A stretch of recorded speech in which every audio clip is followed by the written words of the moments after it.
kupasan Syekh sahabat saya Dr. Siddiq Fadil tentang dalam buku beliau Islam dan Melayu, Martabat Umat dan Daulat Rakyat, yang juga banyak dibaca oleh generasi muda, yang saya minta harus dikupas ya. Tentang bagi Siddiq ini, selagi dengan apa yang saya kupas sebelum ini ya, Naqib, Natsir ya, dan sebelumnya Ibn Khaldun, bahawa nak bina watak dan citra bangsa Melayu ini harus meliputi usaha memelihara nilai-nilai. Jangan kita umpamanya nak cakap soal Melayu, sejarah kita tidak tahu, nilai luhur warisan bangsa, menggali yang telah lama tertimbus dalam peredaran zaman dan menyegarkan yang telah layu dalam pertukaran Muslim. Jadi ini beliau sebut umpamanya dan dikaitkan dengan era Islamisasi di rantau abad 13 hingga abad ke-16.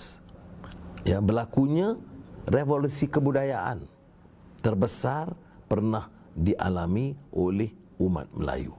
Nilainya apa? Kebenaran, keadilan.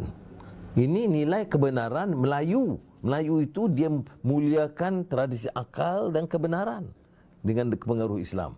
Tetapi bagi kita, palsu pun tidak apa kerana parti kita. Palsu pun tidak apa kerana ketua kita. Ini maknanya tidak dipertahankan warisan pertimbangan akal. Keadilan, itu nilai yang dipertahankan dalam budaya warisan Melayu ini ya. Raja adil, raja disembah, raja zalim, raja disanggah. Maknanya kebudayaan Melayu itu ditekankan. Kemudian dalam buku ini juga tentang sejarah awal yang dibangkitkan perjanjian Melayu itu jangan diaibkan, itu dibangkitkan, tapi tidak saya nak kupas sekarang ini ya. Kemerdekaan, maruah, amanah, musyawarah, falah atau kejayaan, saadah, kebahagiaan, ilmu, jihad, kerja kuat, kebersamaan, kesalingan, keselamatan, kekayaan, keindahan, kasih sayang. Itu menjadikan budaya Melayu satu kebudayaan yang kuat bila nilai ini diterapkan. Tetapi kalau kita umpamanya pertahankan umpamanya keangkuhan, pembaziran, rasuah, penyelewengan, penindasan, penghinaan orang lain, itu tidak pernah terterap dalam jiwa Melayu. Jiwa Melayu itu jiwa yang membina kekuatan dari dalam dan kekuatan untuk membina satu budaya yang luhur. Ini yang dikupas oleh Saudara Siddiq Fadil, Islam dan Melayu, yang diterbitkan oleh Akademi Kajian Ketamadunan Kolej Darul Hikmah. Juga beberapa buku asas ini yang saya fikir perlu kita teliti dan baca, kerana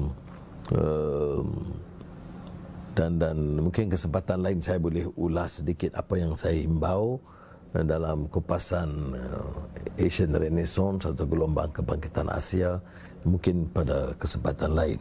Tapi saya nak rumuskan di sini tentang mengatakan kita banyak, saya dengar sini kadang-kadang orang kata, "Wano, you tak cukup Melayu kerana you kawan dengan Cina," ataupun pasal apa tak bercakap soal Melayu sahaja. Dia lupa bahawa Melayu ini itu dikaitkan dengan nilai yang luhur ya. Warisan Melayu ini dulu daripada zaman animisme sehingga Hindu Buddha hingga Islam.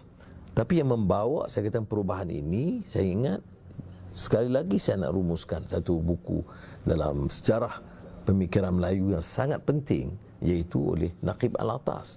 Ada orang bahaskan tentang beberapa aspek teorinya yang boleh dipertikai, tetapi hujah beliau yang asasi, yang fundamental ialah merubah rupa, budaya, bahasa, jiwa, roh Melayu, kerana ada tradisi akliyah, tradisi akal itu diterapkan, tradisi ilmu dihidupkan, dan nilai dipertahankan ya.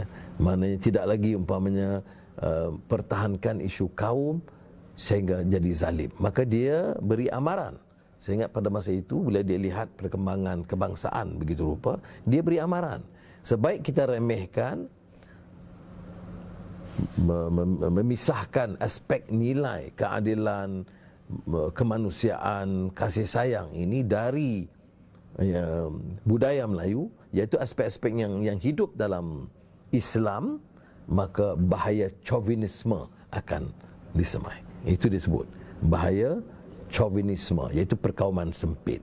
Sama dengan apa yang Nasir sebut, racism, fascism, chauvinism, itu aspek-aspek yang mungkin cepat terpengaruh. Jadi sekarang ini umpamanya kalau kita bawa, memang dia pengaruh kerana dia terkait dengan soal kaum, soal warna kulit, soal darah, daging ini, dia cepat boleh menghambat. Islam itu dapat memberi tapisan supaya memberi nilai kemanusiaan, tradisi akal dan kebebasan dan keadilan yang mengatasi kepentingan-kepentingan kecil yang lain. Jadi mudah-mudahan pandangan ini dapat disoroti, diteliti dengan baik oleh rakan-rakan untuk berhujah. Dan saya senang kerana saya tahu kalau ikut netizen komen ini soal dari kalangan anak-anak muda Melayu atau masyarakat Melayu, ini soal yang sangat penting. Apa dia jaminan keselamatan masa depan orang Melayu di Malaysia ini? Jadi wajar hal ini kita terus bicarakan, insya-Allah.